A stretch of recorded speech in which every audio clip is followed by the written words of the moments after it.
Buenos días a todos.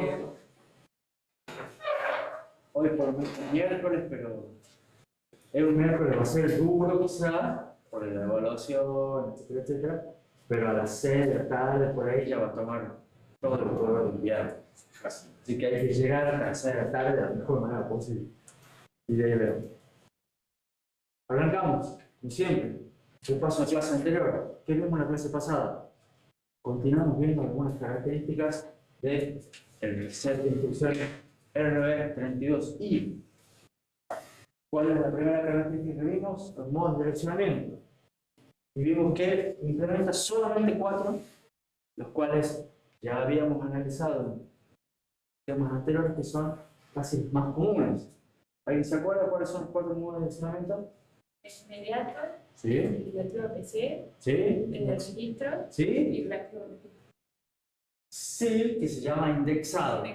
Indexado, tiene base en desplazamiento. Muy bien, Ana. Estudió para el quiz de hoy. Vimos después un poco lo que es la convención de uso de registros. Vimos que los registros son de los en general se pueden usar para lo que sea, excepto el registro 0, pero que hay, si nos ponemos todos de acuerdo, va a funcionar mejor. Vimos cómo se pasan los parámetros, los registros A, los registros T que son temporales, los registros S que también son temporales, pero que si los quiero usar, los debería guardar porque debería preservar su valor, etcétera, etcétera. Vemos que ahí también había un registro que era el 1 que se usaba para la dirección de retorno, el 2 que se usaba normalmente como stack pointer, etc. Luego vimos pseudo instrucciones. ¿Cuál es la idea de las pseudo instrucciones? No son instrucciones de verdad, son instrucciones truchas, si lo quieren ver así, que sirven para que los programadores, los que escriban código para RISC-V, tengan una mayor gama de instrucciones, puedan hacer códigos más fáciles, más simples. Pero esas pseudo instrucciones luego son convertidas por el programa, el ensamblador, en instrucciones válidas de RISC-V. Normalmente con una traducción simple, en una instrucción, a veces en un par de instrucciones. Creo que no hay ninguna que sea más de 2 instrucciones. ¿Qué más? Después les mostré la convención de uso de la memoria, cómo se usa el stack, cuáles son los espacios reservados, punto data, punto text, etc. Vimos la convención para llamadas subrutinas, que sigue siendo la misma de siempre, con las particularidades de RISC-V, se llama como HAL, se vuelve con pseudo instrucción red, etc. Y después les mostré lo que es un poco algunas características de RB32C, que es la extensión, cuyo objetivo es minimizar el tamaño del código, porque provee formatos de 16 bits de longitud. Lo bueno que tiene es que son las mismas instrucciones, o bueno, casi las mismas, son las mismas, pero tienen otro nombre, tienen otro formato, pero sí hay un mapeo uno a uno con las instrucciones de la base. Entonces, si ustedes aprendieron la instrucción de la base, después es cuestión de buscar cuál es el equivalente en la versión comprimida.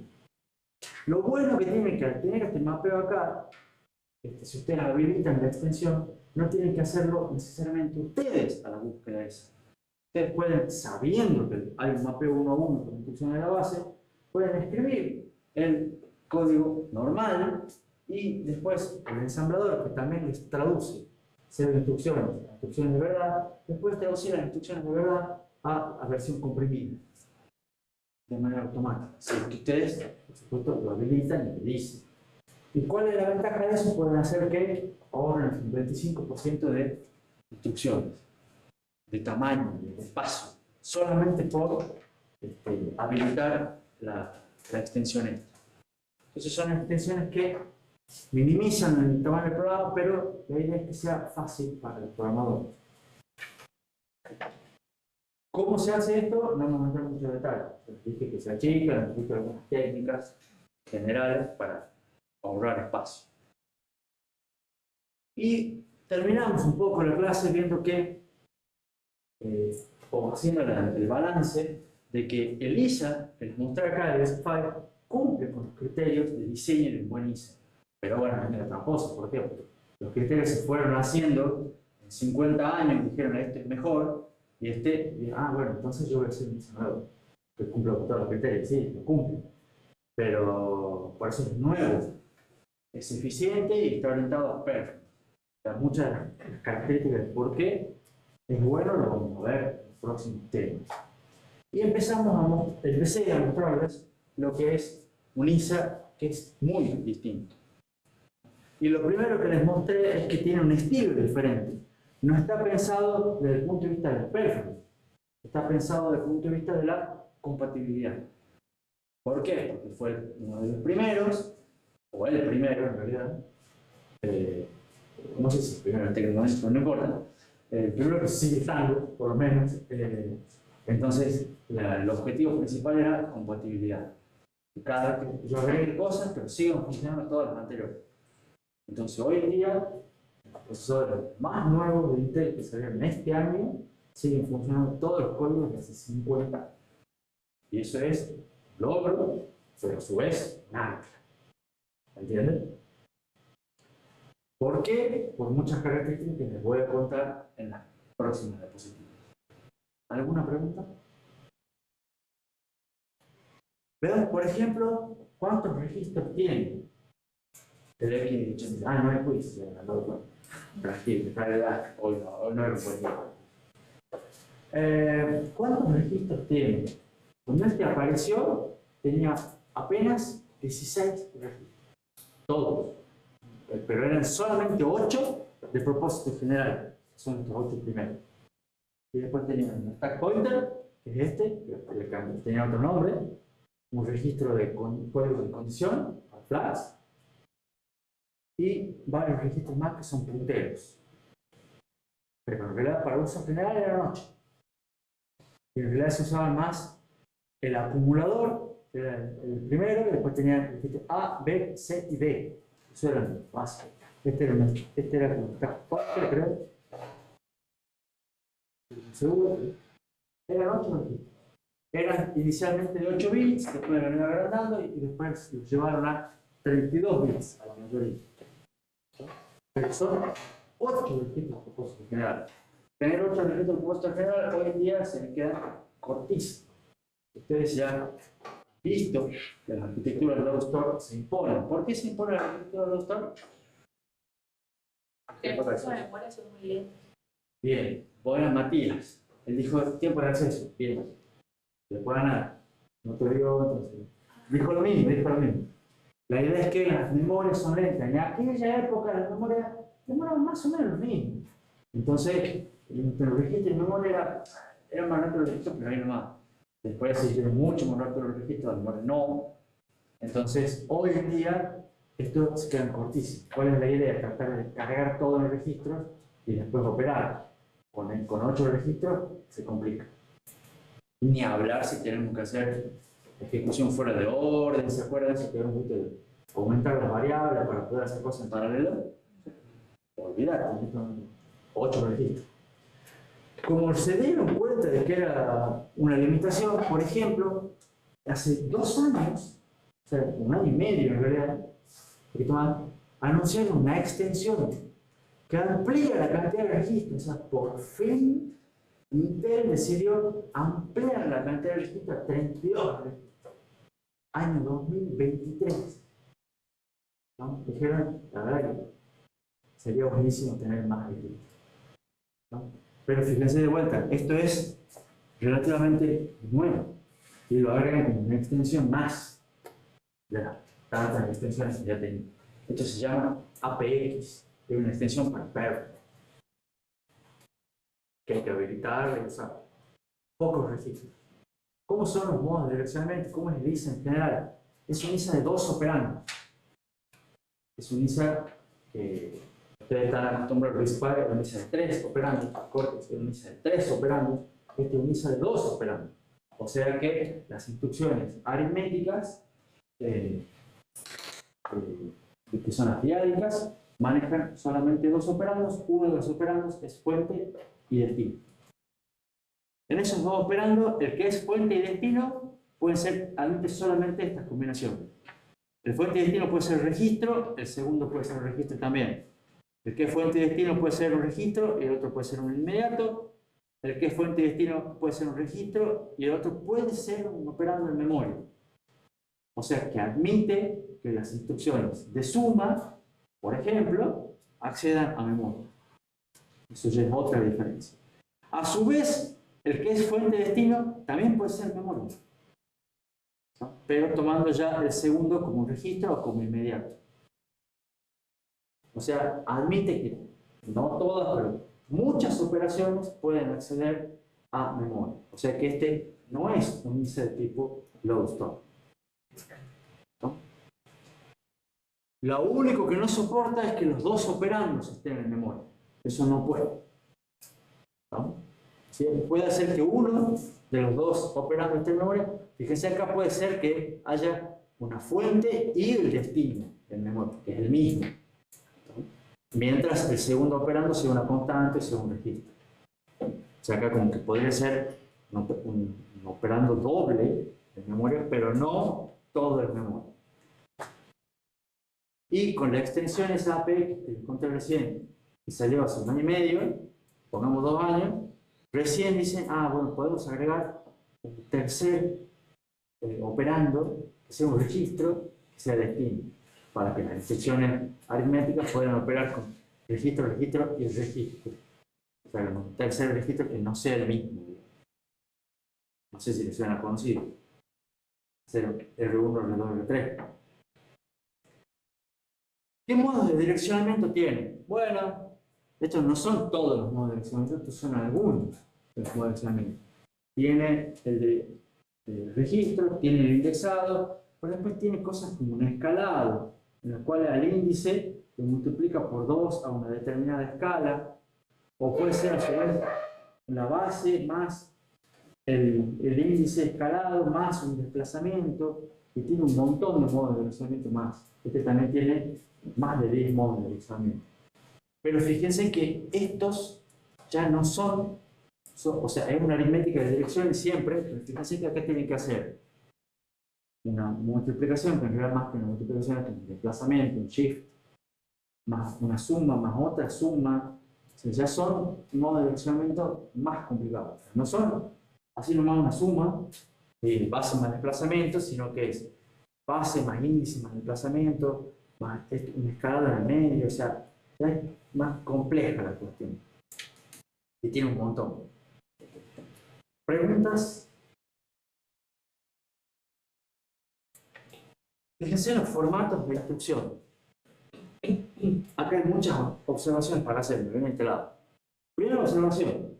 Hay instrucciones que tienen, hay algunas mostradas en la diapositiva, y lo primero que ustedes ven es que tienen longitud variable. O sea, ya no es el mismo, los formatos que yo les había mostrado en el file, todos del mismo tamaño, que podía pintar los colorcitos, y estaban todos en el mismo lugar, ¿se acuerdan? Acá cuesta empezar a distinguir coincidencias, o alguna coincidencia. Lo que ahora que ustedes además están viendo el diseño de Easy, rinden hoy, lo primero que les tiene que hacer ruido acá es ¿dónde está el opcode? ¿Y cuántos bits tiene el opcode?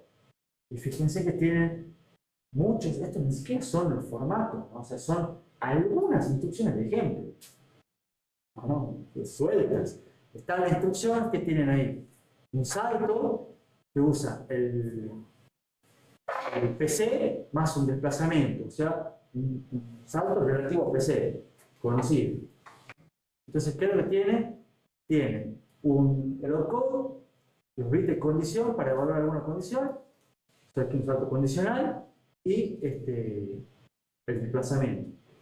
Fíjense acá, la constante es una constante chica, el opcode son 4 bits. ¿Qué es esta? Una instrucción de push, la conocen. Guarda un registro en la pila. ¿Qué tienes? 8 bits toda la instrucción. Un opcode de 5 bits y un registro de 3 bits, porque son otros 8 registros de propósito general. Entonces, con un byte ya tienen todo. Acá tenemos una instrucción de un byte, acá tenemos una instrucción de 2 bytes. La cuestión es, yo traigo un byte de memoria. ¿Qué es? Ah, fíjense acá hay esta. Esta es una instrucción llamada subrutina. Tiene el opcode y tiene la dirección de destino. El opcode son 8 bits, la dirección son 32 bits. Entonces, yo voy a memoria, traigo 8 bits. Yo no sé si eso es una instrucción completa, la mitad de la instrucción, o es solamente un opcode. ¿Se dan cuenta? Eso es, a la hora de decodificar, no sé cómo era para dar cuenta. O sea, evidentemente se dan cuenta de alguna manera.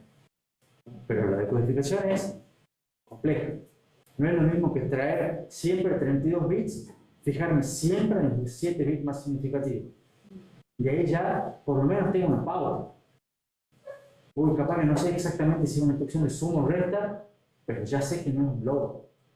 ¿Entienden? Y fíjense, acá tenemos otros ejemplos también. Y al traer estos 8 bits, dicen, no, mira, estás trayendo un pedacito, tienes que traer más bits.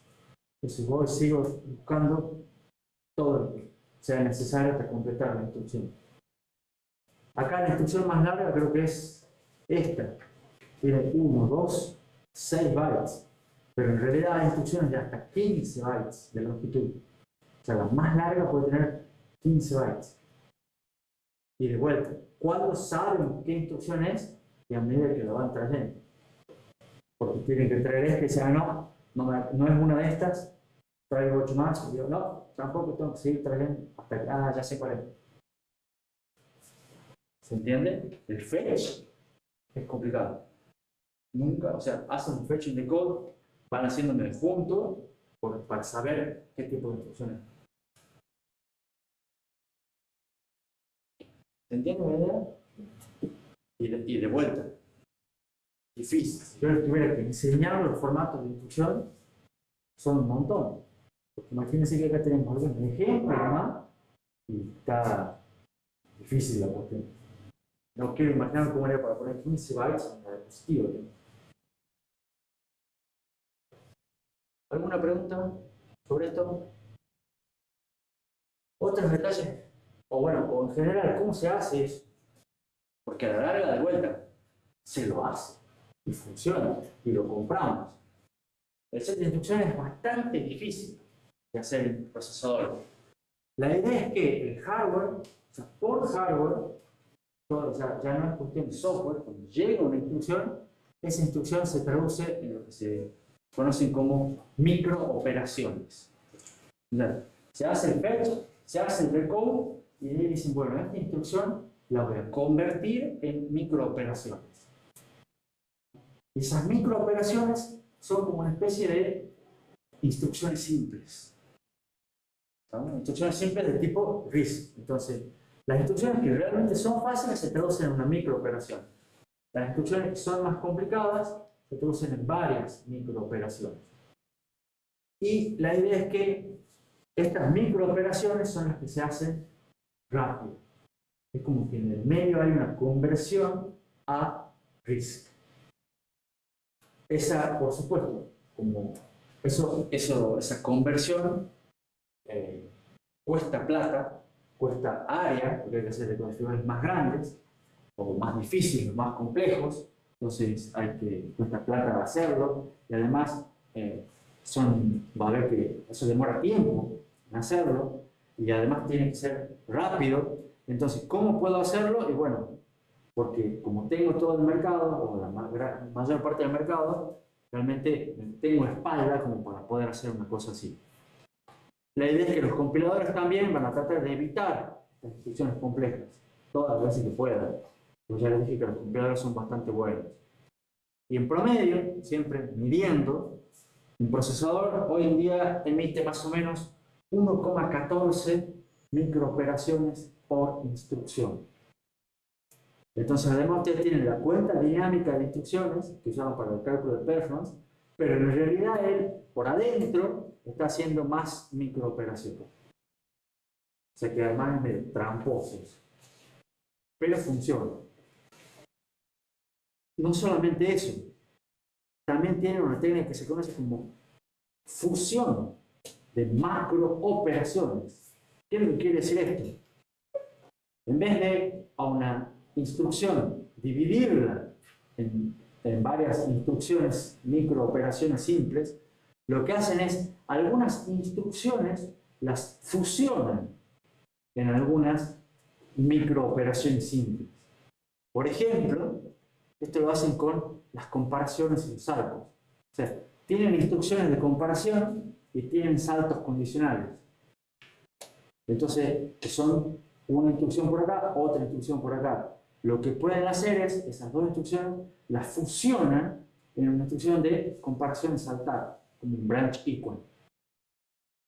¿Se entiende? Entonces, de esa manera, tienen a dos instrucciones originales, la traducen en una sola microoperación. Y ahí ganan tiempo de ejecución. ¿Se entiende más o menos la idea? O sea, que se dieron cuenta que estas subinstrucciones son, digamos, poco eficientes. Entonces, las tienen igual en ELISA y siguen agregando, pero por dentro hacen algunas otras cosas. ¿Cuál es el objetivo?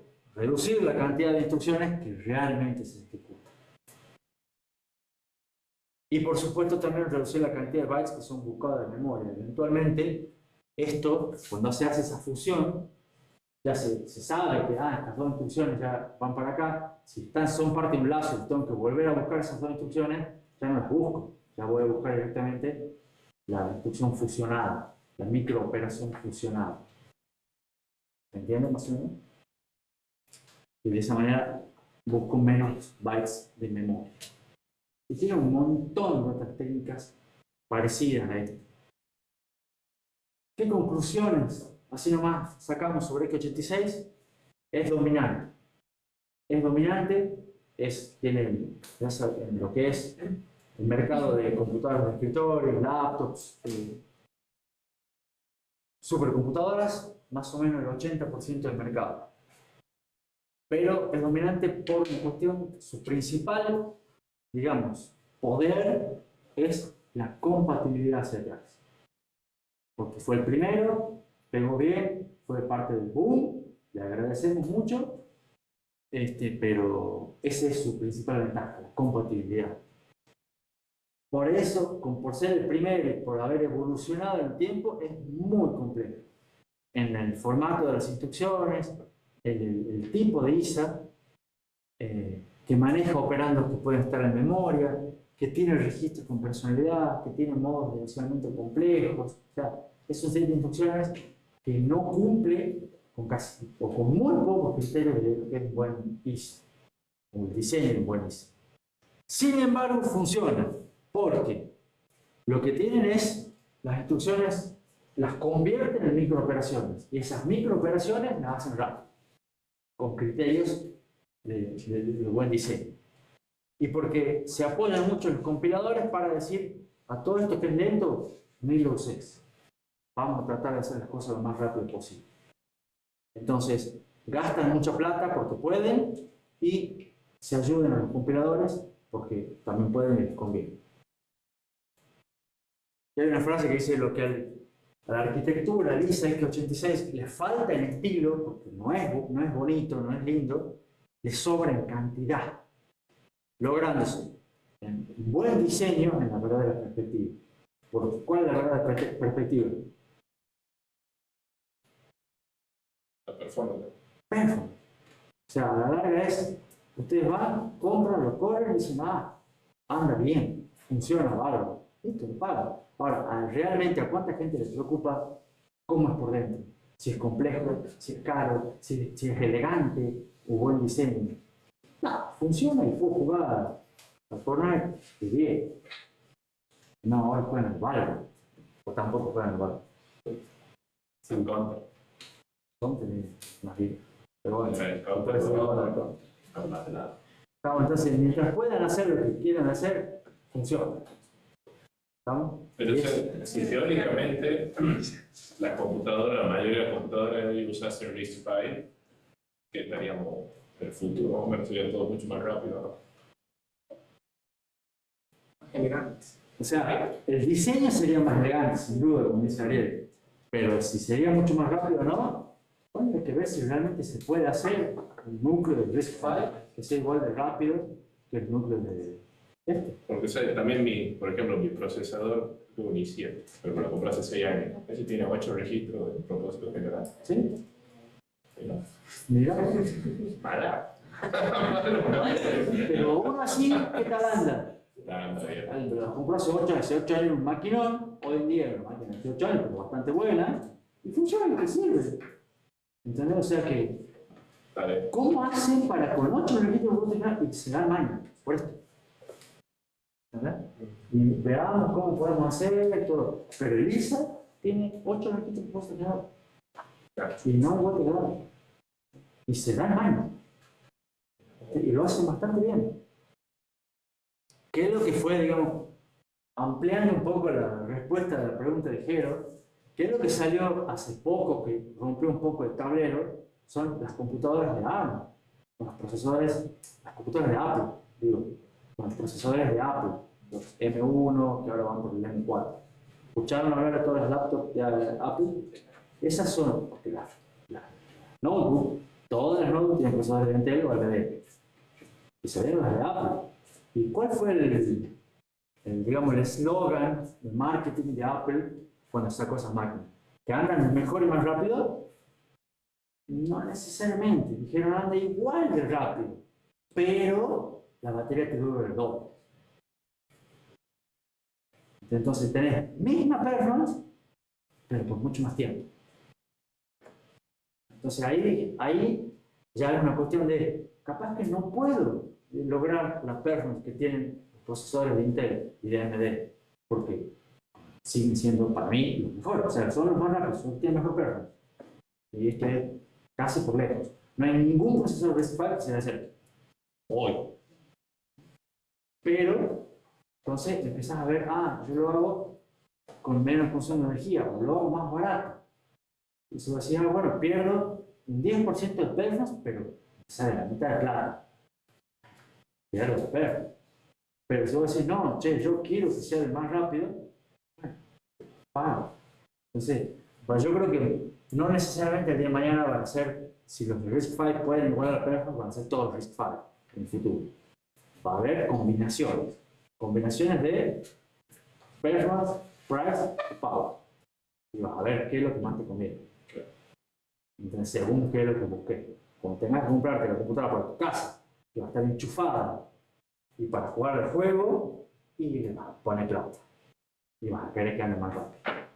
Cuando tengas la computadora para el notebook o para el tablet, que lo que querés es que te dure un montón, para que no te deje gamba en algún momento, y capaz que ahí empezás a ver otra cosa. Total, lo uso para compilar, lo uso para programar, ahí ya lo uso para otras cosas, no vas a querer lo mismo, vas a buscar otros criterios.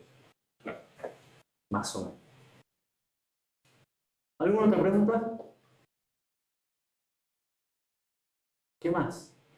Falacias, algunas cuestiones que se habla sobre hacer instrucciones que no son verdad, son bastante comunes.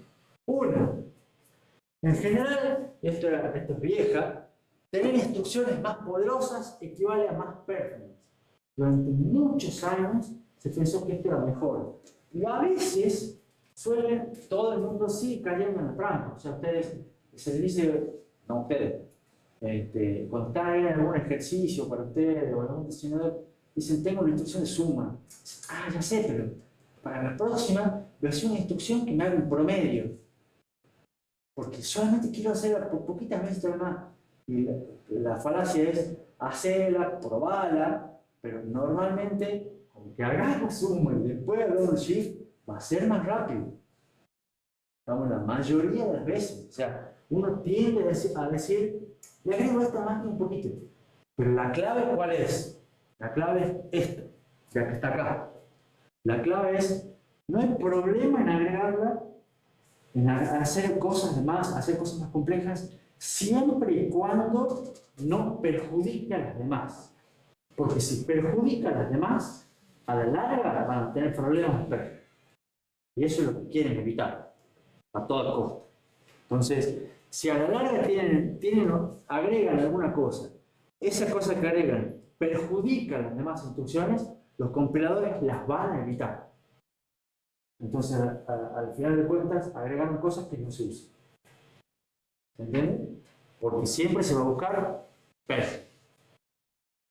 Y lo mejor que hay para performance es hacer las cosas lo más simple posible.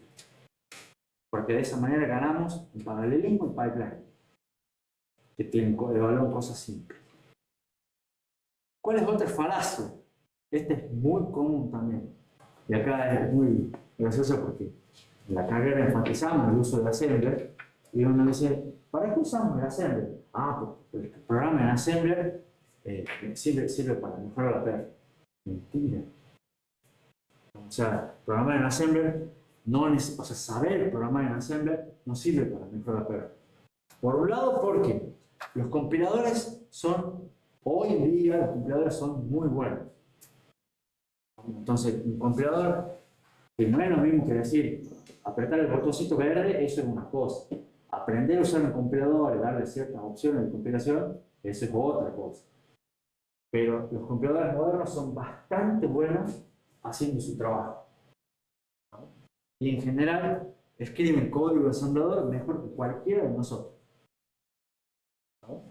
Entonces, no vale la pena aprender a hacer. Performance. Además, cuantas más líneas de código escriban, más probabilidad de meter la pata tienen. Eso es una ley también, digamos. Entonces, no es que necesariamente es bueno aprender a hacer. Ahora, la pregunta, literatura me venía a decir que no vale la pena aprender a hacer. O sea, ya me torturó Valentín todo un semestre, que lo torturó de verdad, y ahora yo lo estoy enseñando a otro. ¿Para qué? ¿Para qué vale? Porque yo creo que sí es importante aprender a hacer, no porque mejore el perro. Y para saber cómo funciona, o sea, cómo se comporta a ese más bajo nivel y ver cómo son las instrucciones traducidas por compiladores. Va por ahí. Es bueno lo que acabas de decir, para saber cómo funciona. Te preguntas, ¿para qué quieres saber cómo funciona? Y de ahí sale todo, o sea, y hablar de instrucciones, hablar de tiempo, hablar de performance. Para mí hay tres motivos por los cuales es bueno que ustedes sepan hacerlo. No necesariamente los tres motivos para ustedes. Uno tiene que ver un poco, para agarrar el pie con lo que dice Antonio. Porque saber hacerlo, ustedes van a entender cómo funciona por dentro. Y cuando entienden cómo funcionan, pueden optimizar ciertas cosas, optimizar ciertas estructuras que no es necesario hacerlas en Assembler, ¿estamos? Pero les va a ayudar a entender cómo funciona la máquina y poder hacer esa optimización. ¿Se acuerdan del ejemplo que habíamos visto en el tema 1, creo, no me acuerdo, tema 2, el ejemplo de Python, de multiplicación de matrices, que yo les decía, hay varias optimizaciones que se pueden hacer. Ninguna de esas optimizaciones necesariamente es en Assembler, pero sabiendo cómo funcionan, las pueden hacer. Y para saber cómo funciona, es bueno entender un poco de Assembler. Por un lado. Por otro, porque yo les dije acá, los compiladores son bastante buenos haciendo su trabajo, ¿no? Pero, ¿quién hace los compiladores?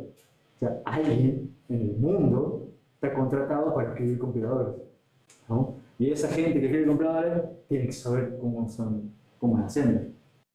No digo que ustedes vayan a escribir compiladores, no sé qué se dedicarán el día de mañana, pero es importante saberlo para los que hacen compiladores. Y después hay otro tercer motivo. ¿Saben cuál es el tercer motivo? Porque entender cómo funciona Assembler o ELISA sirve para diseñar la máquina. Ustedes no pueden diseñar un procesador sin entender cómo es un ELISA. Entonces, como acá vamos a ver diseño de procesadores, en la arquitectura de computadoras, necesito que ustedes entiendan cómo funciona un ELISA. ¿No? Por eso es que nos torturamos un poco con el ensamblador. Pero a partir del año que viene, a partir de este año creo que nos torturamos un poco menos a los alumnos que vienen detrás de ustedes. Vamos a ver si eso es verdad o no. Capaz que ellos dicen, no, peor. ¿Preguntas? Bueno, ¿qué me quiere? Resumen del tema. Oh, está muy bien.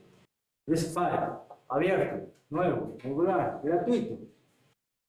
Definido tanto para 32 bits, 64 bits. Núcleo base siempre es obligatorio, el que tenga la I. Puede ser RB32i o RB64i. Y además en conjunto de extensiones estándar, M, A, F, D y C. Además hay otras extensiones y además está la posibilidad de hacer nuestras propias extensiones. Tiene 32 registros de propósito general, el registro 0 siempre es igual a 0, 4 formatos de instrucción base, RISU, 2 adicionales, B y J, que son usados para saltos, branch y jump. El formato B es una variante del S, el formato J una variante del U. La variante es que la constante la tienen armada de otra manera, para saltar solamente direcciones pares. Entonces ya se acuerdan de eso. Todos los formatos son de longitud fija y campos regulares. Y acá va la observación. Si yo tengo la base RB64i, ¿qué tamaño tienen las instrucciones? 32 bits. ¿Está claro eso para todos? Bien. Tienen mucho espacio para crecer. ¿Por qué? Porque usan el truco de la ampliación del opcode. El opcode, o sea, cuando tienen algunos formatos con campos adicionales, utilizan esos bits adicionales para ampliación del opcode, que son los campos función. Que vimos que maneja pocas instrucciones. La base tiene 47 instrucciones, que son relativamente pocas, sobre todo comparada con las 1400 que les mostré del ISA, del x86. Tiene un modo de direccionamiento pocos, también los más comunes. Tiene 60 pseudo instrucciones que no son de verdad, son de mentira. Vimos la convención de uso de registro, llamada subrutina, la extensión comprimida, comparación con el x86, que es muy complejo, pero se impone porque tiene buena performance. Y la principal característica es la compatibilidad hacia atrás. Diapositiva de agradecimiento. Y se acabó el tema. ¿Alguna pregunta sobre lista de RISC-V? Ya. Tenemos tiempo para arrancar con un poquito, aunque sea el tema nuevo.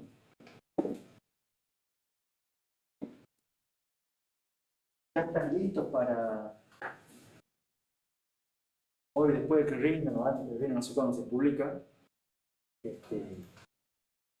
viene un laboratorio? O sea, el próximo práctico es un laboratorio que tiene que programar un poquito la assembly de RISC-V y hacer simulaciones. No sé si ya les he comentado algo o no. Nada, bueno. Acá, a diferencia de lo que han hecho con micro, hay dos diferencias fundamentales. Primero, no somos, creo, que no van a ser tan estrictos con la cinta, o sea, con cuestiones de qué tan bien estén los códigos. ¿Por qué? Porque ¿cuál es el objetivo del laboratorio? ¿Ustedes sean expertos programadores de RISC-V? No. El objetivo es que más o menos vayan, busquen las instrucciones, se familiaricen un poco con algunas de las instrucciones. Entonces, ustedes ya más o menos creen que saben escribir código en ensamblador. Entonces, busquen acá cómo se escribe el load, cómo se escribe el add, cómo se hace esto. Escriben un programa de prueba, ven que funciona. Chao. Y la segunda característica que notoria diferencia, para poder probar si los códigos funcionan, usan un simulador. Y el simulador, ¿se acuerdan que usaban en el año pasado el micro? Pero usaban placa directamente. Bueno, ahora tenemos un simulador con un simulador web. Entonces no tienen que instalar nada, no tienen que jugar con nada. Simplemente en el mismo sitio de arquitectura, arriba, si ustedes ven, hay uno que se llama Venus, hay un link que hacen clic, se les abre una pestaña en el navegador, con un editor, copian, escriben ahí o pegan el código si quieren, lo pueden hacer en Basic Code también, no hay problema, y ahí aprietan el botoncito y les va diciendo el error, es mucho más fácil porque no tiene que instalar ni renegar con nada. ¿Vamos? Excepto con escribir un código que medianamente funcione en el principal. ¿No? Pero de vuelta, el objetivo es que por lo menos vayan, busquen las instrucciones, traten de escribir, fíjense cómo se hace un lazo, fíjense cómo se hace un llamado a su rutina. Entonces van a renegar un poco con eso, pero hasta ahí nomás.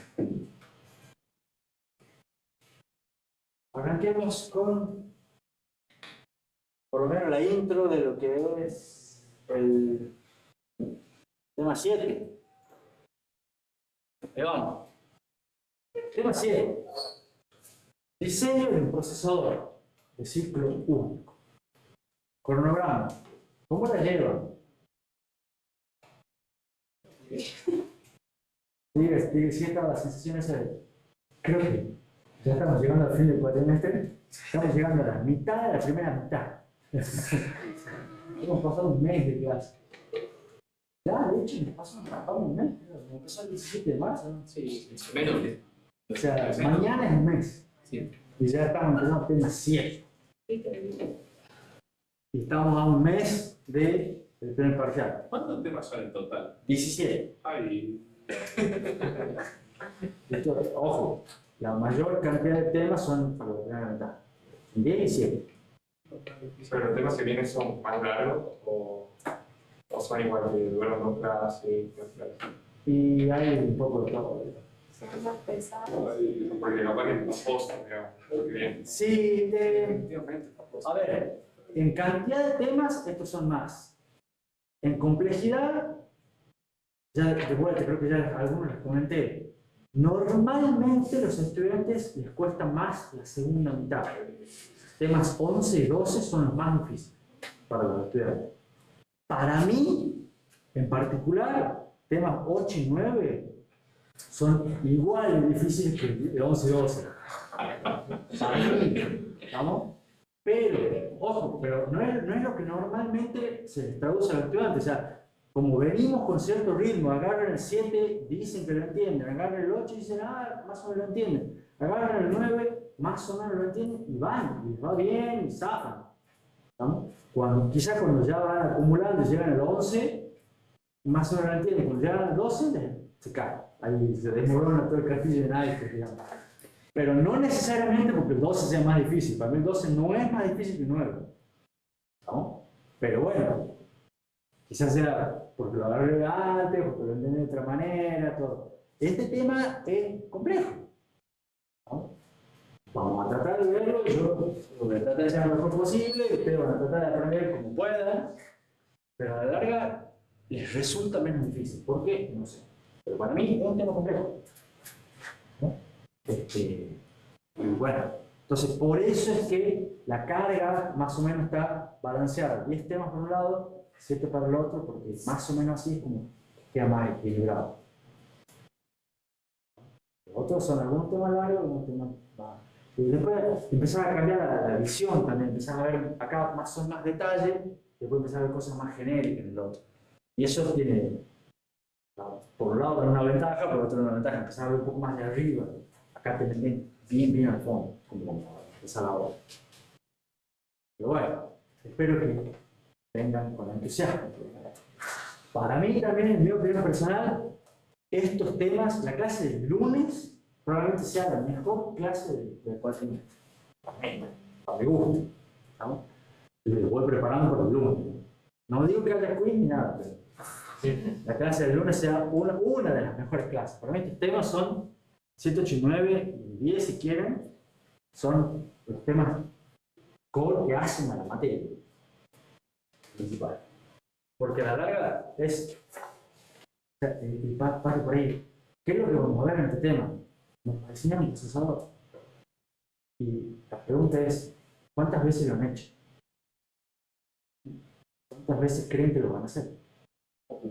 En clase, 3. Van a hacer uno acá, dos acá y otro acá. ¿Vamos?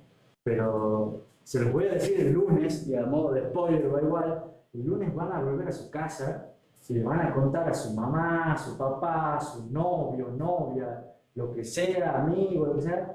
Hoy en clase hemos diseñado un microprocesador. Y eso es algo que por año 30 tipos lo pueden decir en Tucumán, y no sé si para algunos lados vienen también. Pero acá en Tucumán no hay más. ¿Vamos? Entonces es clave diferenciador. Es decir, oye, ¿qué han hecho? No sé si les preguntaron, che, ¿qué han hecho en la facultad? Diseñar un procesador. Nadie lo puede decir. ¿Vamos? Después te van a saber que tiene algunas cosas, se puede mejorar, pero es un procesador. Entonces, para mí eso es la mejor parte de la materia. ¿Qué vamos a ver en el tema? Repaso componentes combinacionales y secuenciales que yo asumo que están afiladísimos. Espero después del recreo como ver si es verdad eso o no. Vamos a ver un poco un repaso de metodología de clocking, que ya les comenté también. Y vamos a ver cómo se diseña un procesador, cuáles son los pasos, y vamos a armar un camino de datos paso a paso. Vamos a diseñar el control principal y vamos a sacar conclusiones de qué tan bueno es nuestro procesador de electricidad. Para eso, sí, acá ya hay un cambio del capítulo. No sé si alguno está en el libro. Sí. Algo. Si es verdad.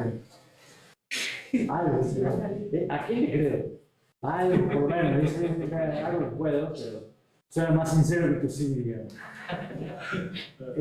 ¿Alguien más, por ejemplo? Bueno, el capítulo 3, si alguno lo vio, lo vamos a saltear. Veníamos con el capítulo 2, pero vamos a pasar al capítulo 4. Secciones 1, 2, 3, 4 y algunos apéndices del libro que están en el medio que tienen que ver con lógica combinacional, clocks, cosas que son repasos de diseño lógico, pero que nunca viene mal pegar una ley. También hay un montón de repaso general. ¿Dónde estamos parados? Hemos visto allá lejos y hace tiempo que toda computadora está compuesta por 5 partes, ¿se acuerdan? Un procesador, que a su vez lo dividíamos en camino de datos y control, que era por dónde hacen las cosas y quién maneja todo eso. Una memoria, sistema de entrada y sistema de salida. Cualquier tipo de computadora. Ahora, después hemos visto performance, hemos visto criterios, las 3P, hemos visto LISA. Pero ahora vamos a empezar a full a meternos en lo que es camino de datos y control. Hemos visto lo que es performance, cómo se mide la performance, tiempo de ejecución. ¿Cómo se mide el tiempo de ejecución? Con esa ecuación de ahí. Cantidad de instrucciones dinámicas multiplicadas por los ciclos promedio que demora en ejecutar cada instrucción, multiplicado por la duración de cada ciclo, que es el periodo T. Hemos visto que la cantidad de instrucciones determinada por la arquitectura de serie de instrucciones por el compilador. Y que CPI y T están influenciadas por el camino de datos. Entonces nosotros vamos a mover acá, ahora, para tratar de mejorar performance. ¿Se entiende el objetivo? ¿Qué es lo que vamos a hacer?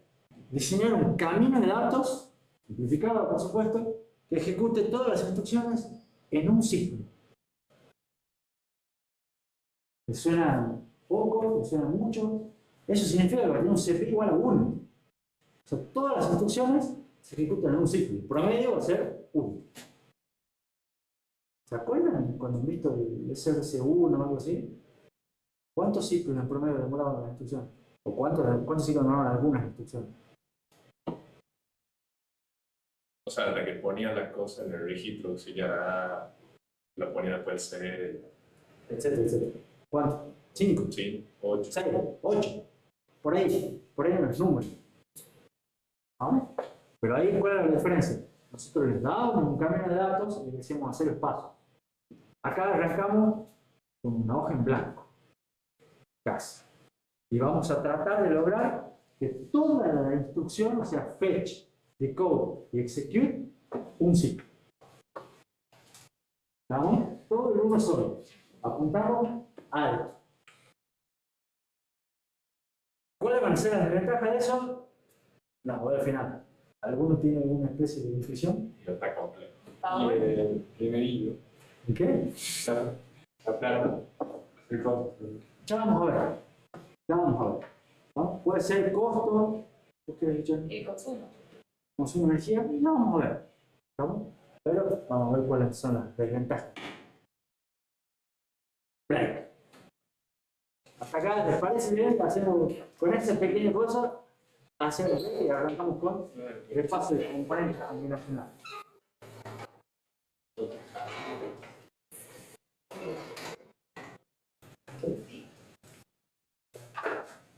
Retomamos.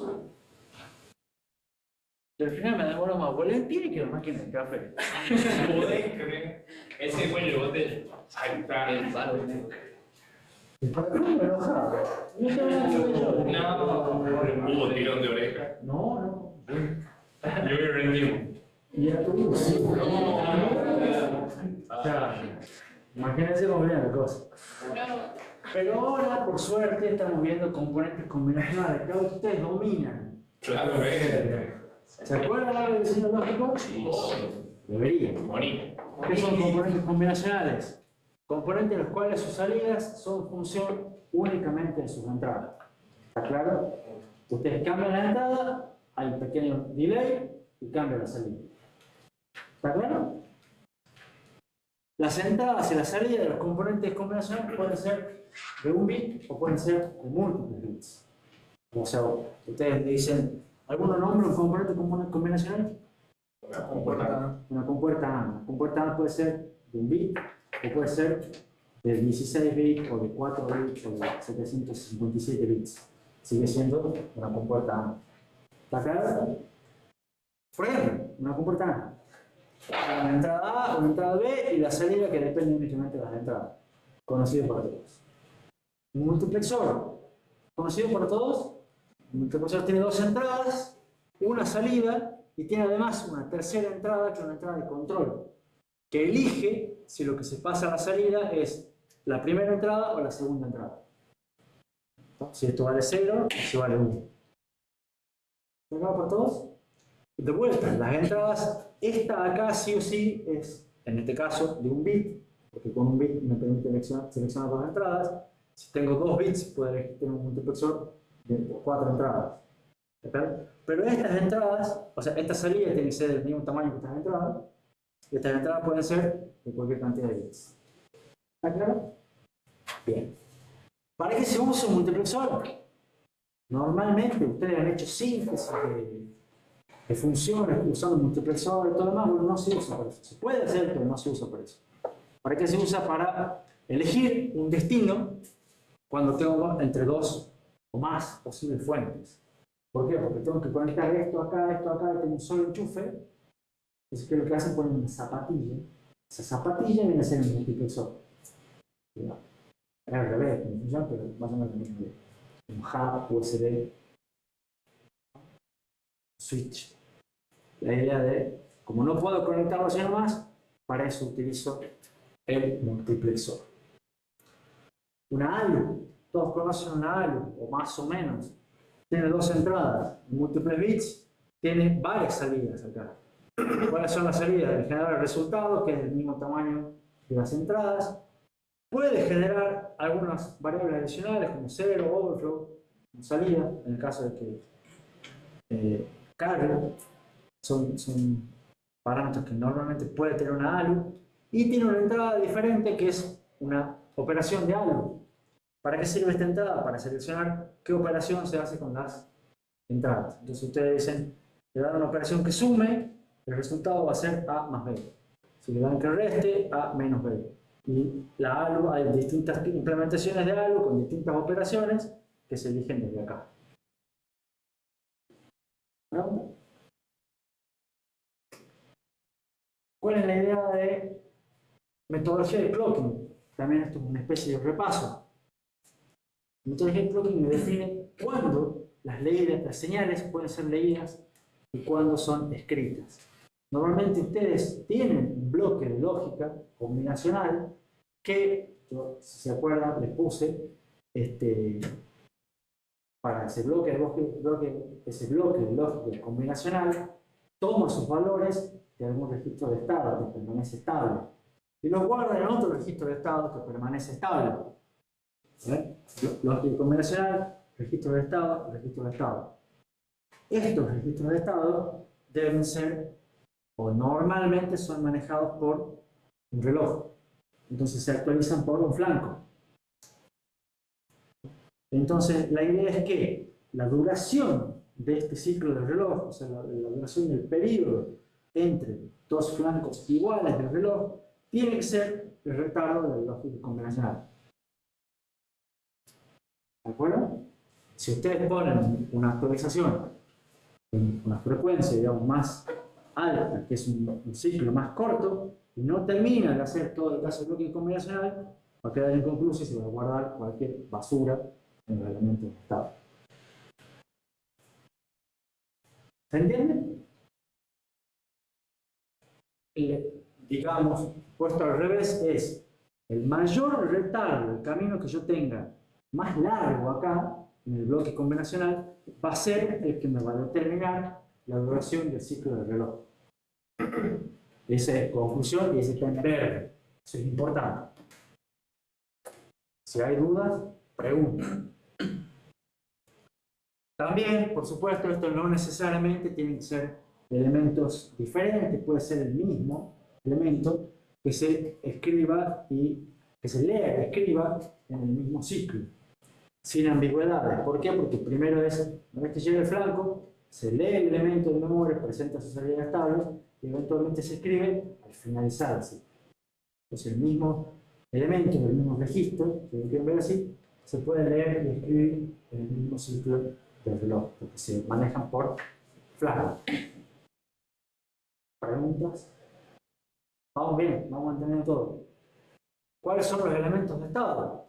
Los elementos de estado son componentes secuenciales. ¿Qué es un componente secuencial? Un componente en cual su salida depende de sus entradas y de su estado actual. ¿No? ¿Cuáles son los...? Eso les permite almacenar información sobre el estado. ¿Cuáles son los componentes más comunes? Los registros. Que por supuesto son, yo le llamo registro a un conjunto de flip-flops, normalmente tipo D. ¿No? Ya saltamos toda esta parte y vamos a un registro. ¿Cómo funciona eso?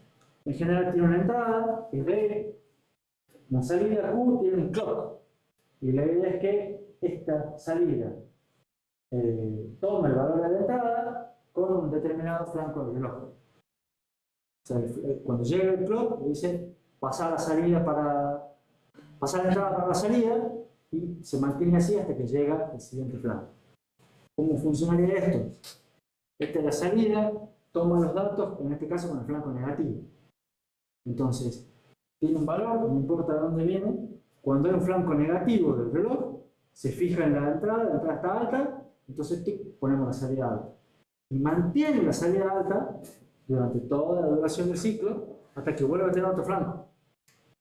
Acá está baja, pongo la salida baja. ¿Alguna duda? ¿Qué variante hay de un registro? Un registro que tenga control de escritura.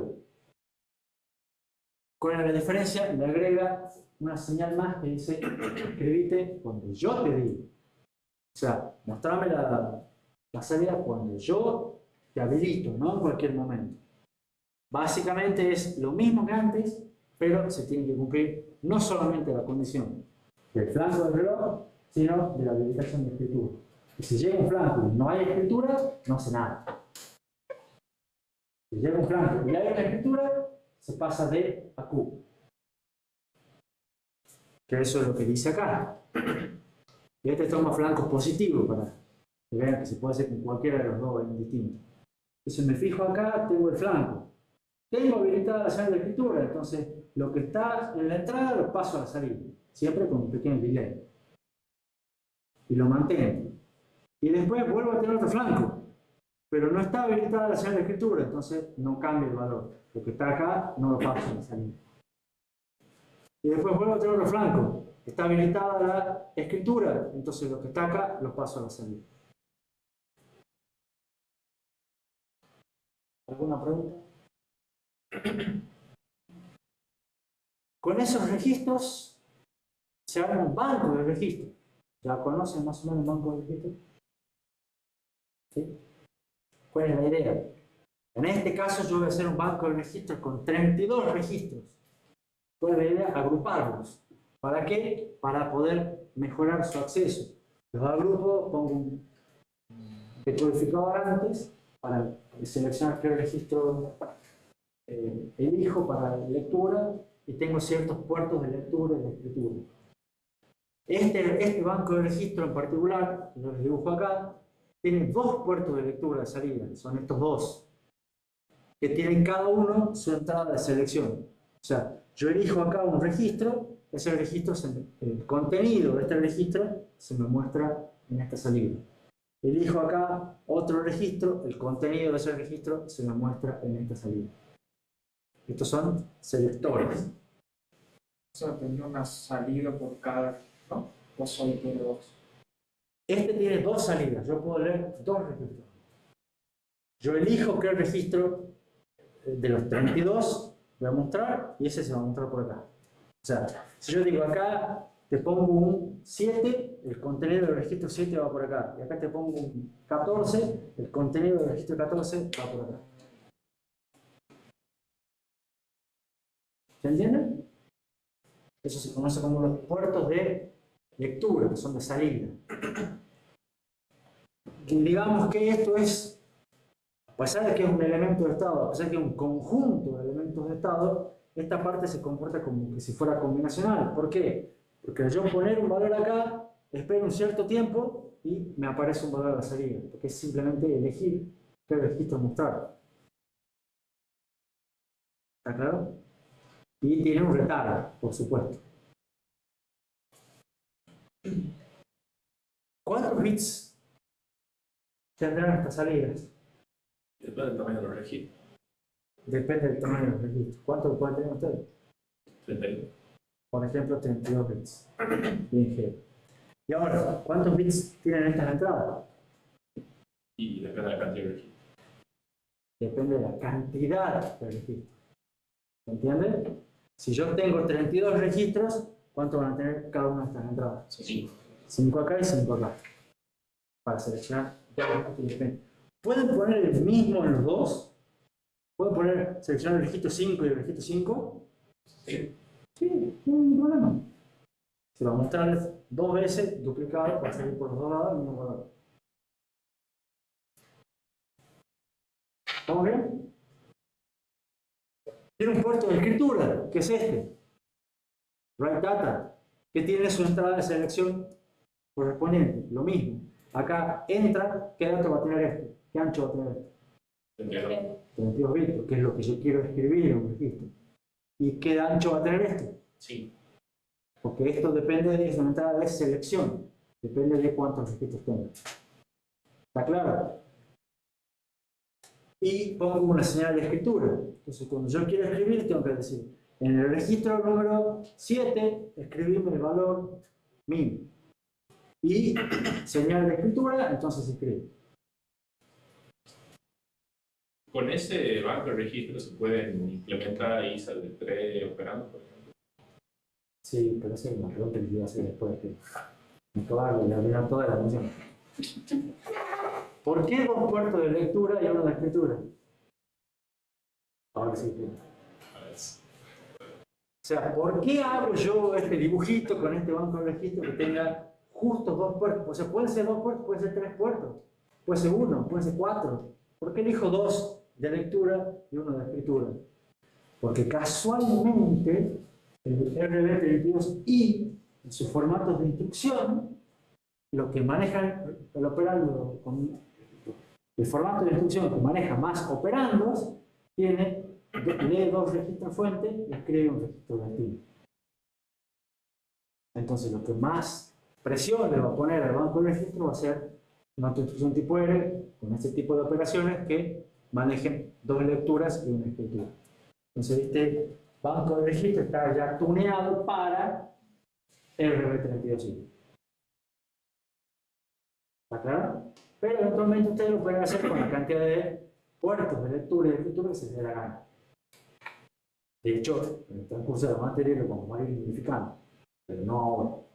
Pero fue la cantidad de registros que están a la izquierda, de las entradas no depende, o sea, yo siempre voy a tener dos salidas sin importar el número de registros.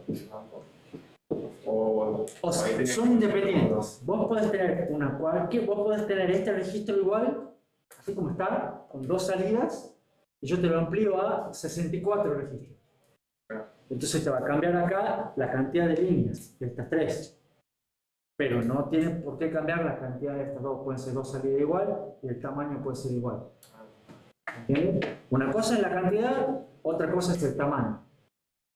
Y otra cosa es cuántos puertos de lectura pones. Puedes tener uno solo, puedes tener 4. Yo elijo acá tener 2 de lectura porque es lo que me conviene para el ISA que vamos a implementar nosotros, el RISC-V. ¿Entienden? Son todas decisiones medio independientes.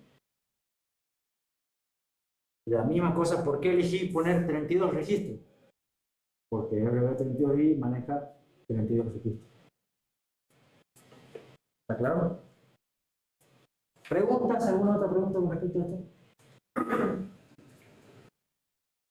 Vamos a definir una memoria y lo vamos a hacer bastante ideal, porque las memorias de verdad no son así, pero por ahora la vamos a manejar así.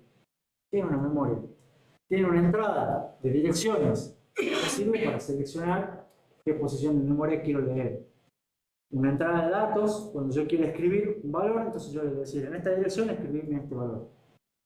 Y cuando quiera leer, le voy a decir en esta dirección quiero leer, entonces va a salir por esta salida de datos el contenido de la posición de memoria especificado en la dirección. ¿Se entiende? Acá manejo dos señales de control, una señal de lectura, una señal de escritura.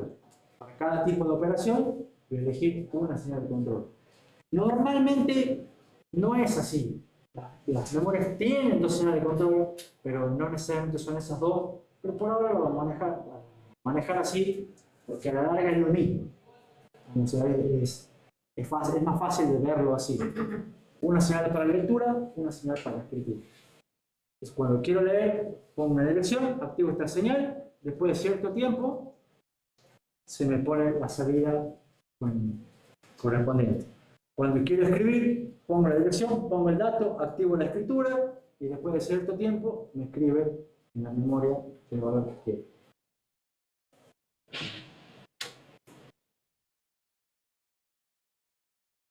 ¿Preguntas? ¿Se entiende? Bueno, eso fue un repaso con los bloques que vamos a usar. Ahora, empecemos, tengo 10 minutos más, empecemos a ver cómo se hace para diseñar un procesador. ¿Cuál es más o menos la receta de cosas? No hay muchas recetas tampoco, pero ¿cómo harían? ¿Por dónde empezarían ustedes? ¿Para qué uso sería el procesador? Es bueno, me gusta la idea. Igual apuntaba a la respuesta que está puesta apunta a otro lado, pero es bueno pensar para qué lo quiero. Sí, para qué.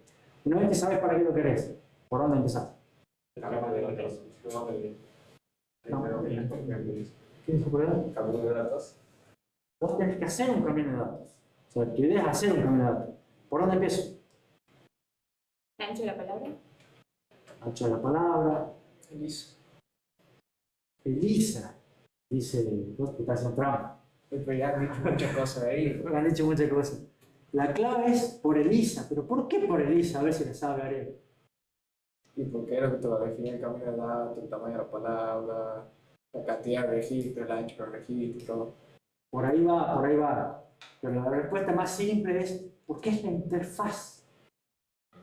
¿Se acuerdan? Es, si yo tengo que hacer hardware para abajo y tengo software para arriba, ¿dónde se cruzan? En Elisa. Entonces ahora yo ya sé qué programas quiero hacer. Voy a hacer un camino de datos. ¿Cómo lo voy a hacer? No tengo idea. Pero ¿qué tengo que poder hacer? Tengo que poder ejecutar las instrucciones de Elisa. Entonces vamos a ver cómo son las instrucciones, qué formatos tienen, cuántas células de memoria tengo que hacer, y de esa manera voy a diseñar mi camino de datos para ese Elisa. ¿Entienden? Hay muchos caminos de datos posibles. Yo les voy a mostrar uno ahora, o sea, vamos a ver uno en este tema, cuyo objetivo era hacer todo en un solo ciclo. Ahora, si empezamos por el ISA, bueno, ¿cómo empezamos? Agarramos las instrucciones y vamos a usar el RTL abstracto. ¿Se acuerdan lo que es el RTL abstracto? Sí. Que era poner más o menos qué es lo que hace cada instrucción. Bueno, sin dar detalles. ¿Por qué? Porque los detalles dependen de cómo lo hago. Y el cómo lo hago depende de quién. Del hardware. Del camino de datos. Y ustedes acá no tienen camino de datos. Lo quieren hacer el camino de datos. ¿Entienden? Entonces no pueden decir paso a paso cómo se ejecuta la instrucción, porque eso es lo que vamos a definir. Pero sí tenemos el RTL abstracto. Sabemos abstractamente qué es lo que hay que hacer. Mover esto de este lado a este otro lado. ¿Me siguen? Este RTL abstracto nos va a dar una pauta de los componentes necesarios y de cómo conectarlos. Todo lo que más o menos habían visto un poco en sistemas con micro y el SRC1. Una vez que tengamos todos los componentes, todos interconectados entre sí, vamos a tener definida la señal de control. Cuando tengamos la señal de control, vamos a diseñar la unidad de control que genere esa señal. Ese va a ser más o menos nuestro roadmap. Ahora, ¿cuántas instrucciones tiene el ISA RB32i? 47. 47. ¿Vamos a usar las 47? No. ¿Por qué? Porque hacer lo mismo para 47 es un montón. Pero lo que vamos a hacer va a ser un subconjunto. Y van a ver que cuando hagamos ese subconjunto que está seleccionado específicamente, hacer las otras, bueno, cubre la mayoría, digamos, se sirve para muchas más de las que vamos a usar, que vamos a mostrar ahora. Y además, el método es general, la técnica es la misma. En el práctico le van a pedir que agreguen 2 o 3 más, y después van a ver que en el parcial puede ir otra, porque se hace, la mecánica es más o menos el mismo, de cómo se hace. Nosotros vamos a utilizar estas 7 instrucciones que están acá. 2 de acceso a memoria, load y store, 4 de procesamiento, suma y resta, una AND y una OR, en realidad lo único que posta es la suma, y un salto que es el salto por igual. Con esas 7 vamos a diseñar un procesador que ejecute, implemente esas 7 instrucciones. Y como les dije, 2 o 3 más en el práctico y 1 o 2 más en el parcial. ¿Preguntas? Yo tengo una pregunta. ¿Qué formato de instrucción tienen esas instrucciones? Y lo tenemos que diseñar nosotros los formatos. ¿Qué opinan de lo que dijo Gerard? ¿Escucharon lo que dijo Gerard? Pero sí, tenemos que. No, vos partís del ISA, el RISC-V. Claro. El ISA ya te da los formatos. Entonces, ¿qué formato tiene la instrucción load? ¿Se acuerdan? U. Es. ¿Quién da más? S. Era ese.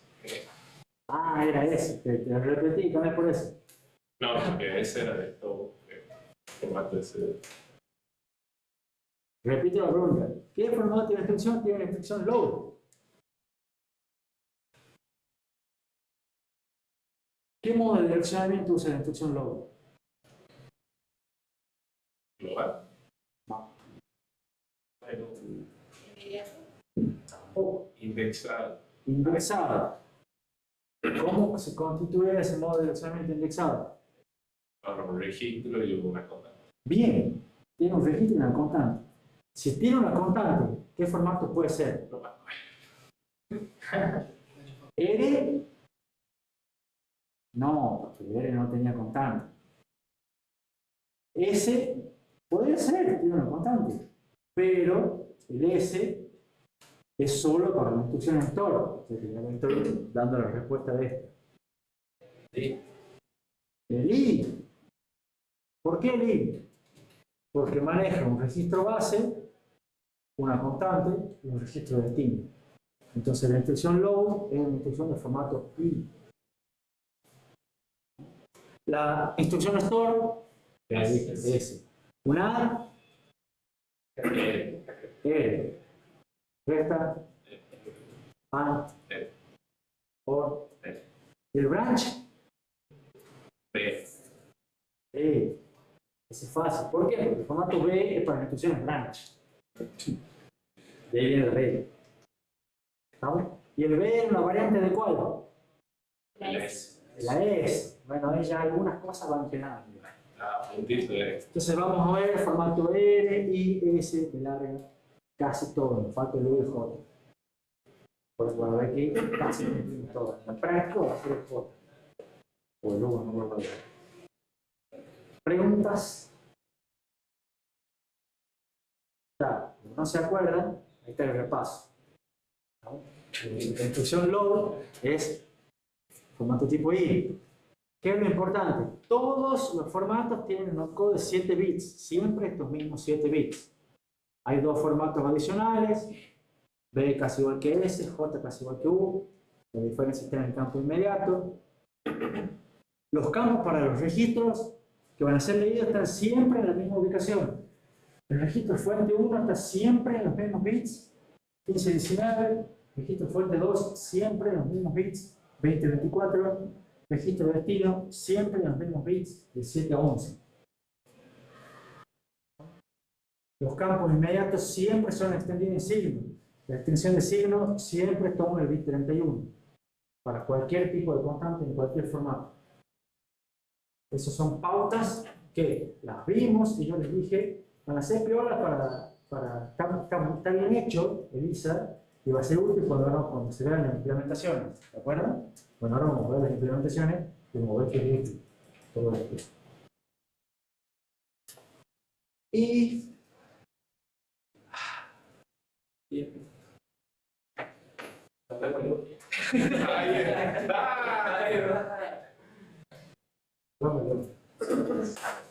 a pesar, pero si no lo hacen por Valentín, veremos esto.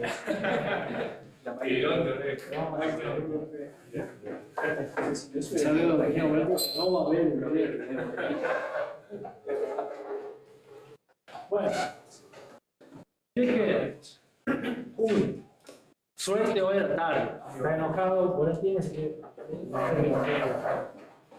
Número 2. Buen fin de semana y, sobre todo, felices Pascuas. Y número 3. Sí, recomendación, vengan el lunes. No porque sea difícil, no porque sea nada, no porque haya quiz. No creo. Sino porque a mi gusto personal, el lunes es una de las mejores clases de la materia. Donde van a volver a su casa y siempre el mamá es un profesor. Porque no pasa todo el mundo. Así que, todo eso, nos vemos el lunes, que vaya muy bien.